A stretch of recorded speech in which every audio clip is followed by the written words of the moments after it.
Hi friends, ఈరోజు నేను Albert Einstein గురించి ఎక్స్ప్లెయిన్ చేయబోతున్నాను. ఇతను 1879 మార్చ్ 14న జర్మనీలోని ఉట్టెంబర్గ్ అనే ఒక రాజ్యంలో ఉల్మ్ అనే ఒక ప్రాంతంలో జన్మించాడు. ఇతని తండ్రి పేరు హెర్మన్ ఐన్స్టీన్. ఇతను సేల్స్ మెన్ గా ఇంజనీర్ కింద కూడా పనిచేశారు.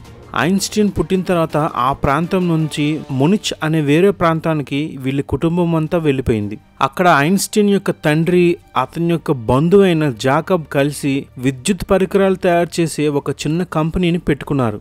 ఐన్స్టీన్ 1884 నుంచి 1894 మధ్యన మునిచ్లోని క్యాథలిక్ ప్రైమరీ స్కూల్లో, దాని తర్వాత వేరొక స్కూల్లో చదువుకున్నారు. అక్కడ చదువుకున్న తర్వాత 1895లో ఇటలీలోని పవియాకి వెళ్ళిపోయారు. అక్కడే స్విట్జర్లాండ్లోని అరియులో మిట్టల్ స్కూలే అనే ఒక స్కూల్లో మాధ్యమిక విద్యని అభ్యసించారు. ఆ విధంగా ఐన్స్టీన్ జర్మనీలో పుట్టిన తర్వాత వీళ్ళందరూ ఇటలీకి రావడం వల్ల జర్మన్ దేశం యొక్క పౌరసత్వాన్ని ఈ ఐన్స్టీన్ వదులుకున్నాడు. తర్వాత ఇక్కడే 1896 నుంచి 1900 మధ్యలో జురిచ్ అనే ప్రాంతంలో పాలిటెక్నిక్ ని చదువుకున్నాడు. ఆ విధంగా ఐన్స్టీన్ మొత్తం కుటుంబం స్విస్ దేశంలోనే ఉండిపోవడం వల్ల 1901లో ఇతనికి స్విస్ దేశం యొక్క పౌరసత్వం వచ్చింది.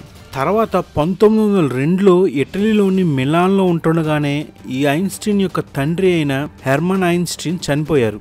అతను చనిపోయిన ఒక సంవత్సరంకి అంటే 1903లో మెలావా మారిక్ అనే ఒక స్త్రీతో ఈ ఐన్స్టీన్కి పెళ్లి జరిగింది. 1905లోనే 4 శాస్త్రీయ పత్రాలను ఈ ఐన్స్టీన్ ప్రచురించాడు. తర్వాత 1905లో ఈ ఐన్స్టీన్ స్విట్జర్లాండ్లోని జురిచ్ యూనివర్సిటీ నుంచి PhD అందుకున్నాడు. ఆ తర్వాత 1907, 1916 సంవత్సరాల మధ్యలోనే ఎన్నో ప్రయోగాలు చేసి సాధారణ సాపేక్షిత సిద్ధాంతాన్ని అభివృద్ధి చేశాడు. ఆ తర్వాత 1909లో బెర్న్ యూనివర్సిటీలో లెక్చరర్ కింద జాయిన్ అయ్యాడు. దాని తర్వాత తను PhD అందుకున్న జురిచ్ యూనివర్సిటీలోనే ప్రొఫెసర్ కింద జాయిన్ అయ్యాడు. అక్కడ 1911 వరకు చేసి 1911-12 మధ్యన ప్రేగ్యులోని చార్లెస్ యూనివర్సిటీలో ప్రొఫెసర్ కింద జాయిన్ అయ్యాడు. ఆ యూనివర్సిటీ తర్వాత 1912 నుంచి 1914 మధ్యలో ఎత్ జురిచ్లో ప్రొఫెసర్గా పనిచేశాడు. తర్వాత 1914లో బెర్లిన్కు తన కుటుంబం మొత్తంతో ఐన్స్టీన్ వెళ్ళిపోయాడు. అక్కడే తన కుటుంబంతో నివసించడం స్టార్ట్ చేశాడు. కానీ కొన్ని నెలలకి ఈ ఐన్స్టీన్కి తన యొక్క భార్య అయిన మిలావాకు గొడవలు వచ్చాయి. ఆ గొడవల వలన అతని యొక్క భార్య వీళ్ళిద్దరికీ కలిసి పుట్టిన 2 కొడుకుల్ని పట్టుకొని తిరిగి ఆ బెర్లిన్ నుంచి జురిచ్కు వెళ్ళిపోయింది. ఆ విధంగా 4 మరియు 10 సంవత్సరాలు ఉన్న ఆ 2 కొడుకుల్ని తీసుకుని తన భార్య వెళ్ళిపోవడం వల్ల ఐన్స్టీన్ ఎంతగానో కుమిలిపోయాడు. ఆ విధంగా తన భార్య వెళ్ళిపోయిన సంవత్సరమే ఈ ఐన్స్టీన్కి స్విస్ పౌరసత్వంతో పాటు జర్మన్ పౌరసత్వం కూడా మళ్ళీ వచ్చాయి. ఆధునిక భౌతిక శాస్త్రానికి 2 స్తంభాల్లో ఒకటైన జనరల్ థియరీ ఆఫ్ రిలేటివిటీని అభివృద్ధి చేసింది ఈ ఐన్స్టీనే. భౌతిక శాస్త్రంతో పాటు తత్వశాస్త్రంలో కూడా ఈయన ఎంతో ప్రముఖమైన కృషి చేశారు. ప్రపంచంలో ఎంతో ఫేమస్ అయిన మాస్ ఎనర్జీ ఈక్వలెన్స్ ఫార్ములాని కనిపెట్టింది ఈయనే. ఇప్పటి వరకు ప్రపంచంలోనే అత్యంత ముఖ్యమైన ఫార్ములా ఇదే. తర్వాత ఐన్స్టీన్ యొక్క పరిశోధనలకి 1921లో భౌతిక శాస్త్రంలో నోబెల్ బహుమతి కూడా వచ్చింది.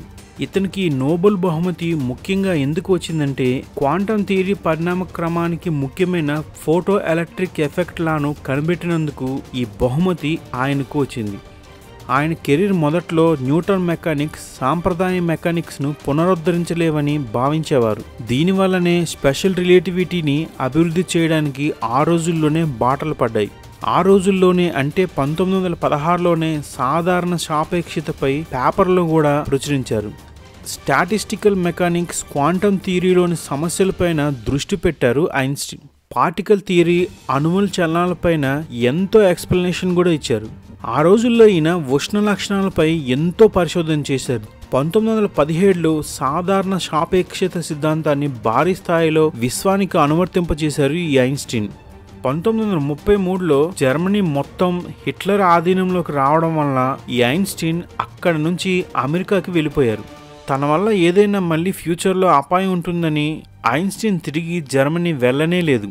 అమెరికాలోని బెర్లిన్ అకాడమీ ఆఫ్ సైన్స్లో ప్రొఫెసర్గా ఉండిపోయారు. ఆ తర్వాత 1940లో అమెరికన్ పౌరసత్వం లభించడంతో అమెరికాలోనే కంప్లీట్గా ఐన్స్టీన్ స్థిరపడిపోయారు. రెండో ప్రపంచ యుద్ధం జరుగుతున్న కాలంలో అత్యంత శక్తివంతమైన బాంబులపైన పరిశోధన జరుగుతోందని, అది ఫ్యూచర్లో అణుబాంబుల తయారీకి దారితీస్తుందని కూడా ఈ ఐన్స్టీన్ అప్పటి అమెరికా అధ్యక్షుడైన ఫ్రాంక్లిన్ డి రూస్వెల్ట్కు ఉత్తరాన్ని కూడా క్లియర్గా రాశారంట. తాను యుద్ధానికి వ్యతిరేకం కాదని, కానీ కొత్తగా కనుక్కున్న అణుబాంబు ప్రయోగానికి తాను పూర్తిగా వ్యతిరేకమని స్పష్టంగా ఆయన ఆ ఉత్తరంలో రాశారంట. అణు ఆయుధాలను ఉత్పత్తి చేయకూడదని, ఉపయోగించకూడదని బ్రిటన్కు చెందిన తత్వవేత్త అయిన బెర్ట్రాడ్ రూసెల్తో కలిసి రూసెల్ ఐన్స్టీన్ అనే ఒక మేనిఫెస్టో పైన వీళ్ళిద్దరూ కలిసి సంతకం కూడా చేశారంట. 1955లో ఐన్స్టీన్ చనిపోయేటంత వరకు కూడా న్యూజెర్సీలోని Princeton university of advanced study సెంటర్లోనే పనిచేస్తూ ఉండిపోయారు. ఐన్స్టీన్ తనకు ఎంతో ఇష్టమైన తన సబ్జెక్టు పైన 300కు పైగా శాస్త్రీయ పత్రికలు, 150కి పైగా శాస్త్రీయేతర పత్రికలు కూడా ప్రచురించారు. 2014లో డిసెంబర్ 5వ తేదీన చాలా యూనివర్సిటీల్లో ఐన్స్టీన్కి చెందిన 30,000 శాస్త్రీయ పత్రాలను కూడా విడుదల చేశారు. చాలా రంగాల్లో ఆయనకు చేసిన కృషికి, తెలివితేటలకు ఆయన పేరు మారుమోగుతూ ఉంది. ఇప్పటికి కూడా చాలామంది స్టూడెంట్స్ తను ఐన్స్టీన్ అంతటి కావాలని కళ్ళకంటూ ఉంటారు. చాలామంది తమ యొక్క బుక్స్ పైన, ల్యాప్టాప్స్ పైన కూడా ఐన్స్టీన్ స్టిక్కర్స్, ఇమేజెస్ కనిపిస్తూనే ఉంటాయి. 1944, 1933 మధ్యన ప్రషియన్ అకాడమీ ఆఫ్ సైన్స్కు ఇతను ఒక మెంబర్గా కూడా ఉండేవాడు. బెర్లిన్లోని కైసర్ విల్మెన్ ఇన్స్టిట్యూట్ ఆఫ్ ఫిజిక్స్కు ప్రెసిడెంట్గా కూడా పనిచేశారు.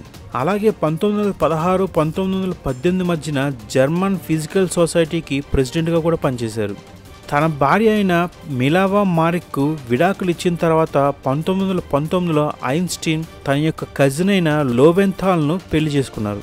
ఆ తర్వాత సంవత్సరమైన 1920లోనే బెర్లిన్లోని ఐన్స్టీన్ ఇంట్లోనే తన యొక్క తల్లి చనిపోయింది. ఆ తర్వాత కొన్ని సంవత్సరాలకి, అంటే 1936లో తన రెండవ భార్య అయిన ఎల్సా కూడా చనిపోయింది.